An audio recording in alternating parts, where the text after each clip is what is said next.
എൻ്റെ പിതാവ് ക്യാൻസർ രോഗം വന്നിട്ടാണ് മരിച്ചിട്ടുള്ളത്. അത് വർഷങ്ങൾക്ക് മുമ്പ്. അന്ന് പ്രോപ്പർ ഇതുപോലെ ചികിത്സയൊന്നുമില്ലല്ലോ. നമ്പർ 2, എന്നോടൊപ്പം വർക്ക് ചെയ്തിരുന്ന ഒരു ഡാൻസ് ചെയ്യുന്ന ഒരു പെൺകുട്ടി ക്യാൻസർ രോഗം വന്നു. പക്ഷെ അത് നെഗറ്റീവല്ല, പോസിറ്റീവാണ്. അത് ട്രീറ്റ്മെൻറ്റ് കൊണ്ട് അത് മാറി, പൂർണ്ണമായിട്ടും മാറി. എന്നിട്ട് ഡോക്ടർ പറഞ്ഞു, ഇനിയും പോയി ഡാൻസ് ചെയ്തോളുക, ഒരു പ്രശ്നമില്ല, you are A normal life, you can lead A normal life എന്ന് പറഞ്ഞു. പക്ഷേ ഓർക്കുക, ആ പെൺകുട്ടി സന്തോഷം കൊണ്ട് വീട്ടിലേക്ക് പോയി. പക്ഷേ ഡോക്ടർ പറഞ്ഞ രീതിയിൽ മരുന്നൊന്നും കഴിക്കാതെ പോയി.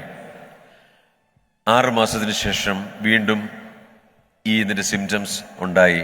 ഞാൻ ഡോക്ടറെ വിളിച്ച് പറഞ്ഞു, ഡോക്ടർ ഇതുപോലെ വീണ്ടും ഇതൊരു എന്താ കാര്യം? ഞാൻ പറഞ്ഞു, അവർ അമ്മ പറഞ്ഞു ടാബ്ലറ്റ് അല്ലെന്നിട്ട് ഈ മരുന്നുകളൊന്നും ഉപയോഗിക്കത്തില്ലായിരുന്നു, കുട്ടി മറന്നു വെച്ചാൽ അതിനെ വെറും നിസ്സാരമായിട്ട് കണ്ടു.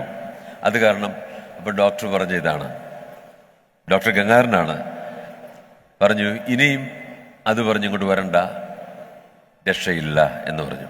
ഓർക്കേണ്ടത് പരിപൂർണമായിട്ട് ഭേദമായൊരു കേസാണ് നെഗ്ലിജൻസ്, അതായത് അറിവേട് കൊണ്ട് വീണ്ടും ആ രോഗം വന്നു മരിക്കുക. അതുകൊണ്ട് ഓർക്കുക, ഡോക്ടേഴ്സ് പറയുന്ന രീതിയിൽ എല്ലാവരും കേൾക്കുക. ഇതെല്ലാം ബിലീവേഴ്സ് ഹോസ്പിറ്റൽ, തിരുവല്ല.